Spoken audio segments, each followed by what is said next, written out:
Pemirsa, ratusan warga Desa Talangkembang Banyuasin tergabung dalam Forum Masyarakat Desa Talangkembang Bersatu menggelar aksi unjuk rasa di depan DPRD Sumsel menuntut sejumlah permintaan terkait salah satu perusahaan di tempat tinggal mereka.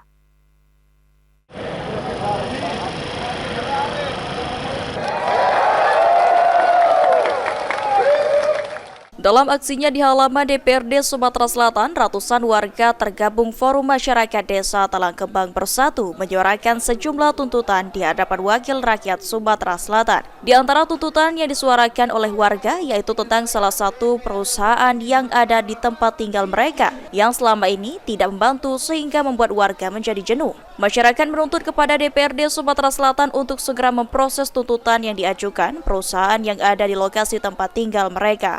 Kalau tidak gerak mengusi alat Pemda dulu. Kalau ini tidak ada proses tegas, kami akan datang dengan massa yang lebih besar lagi. Tapi kami menghargai bagaimana caranya proses untuk pemeriksaan dari pihak DPR. Karena dia juga sudah memberikan kepada kami minta waktu.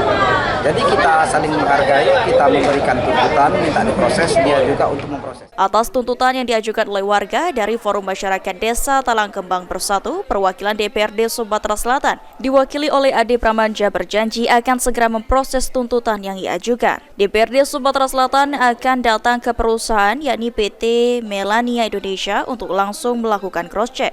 Minta perusahaan bertanggung jawab untuk karyawan-karyawan yang terlantar. Kami tampung dan dapat kami koordinasikan bersama DPR dan akan kami selesaikan sesuai dengan tupoksi kami masing-masing. Ada berapa tuntutan Pak yang dilayangkan sama masa Pak?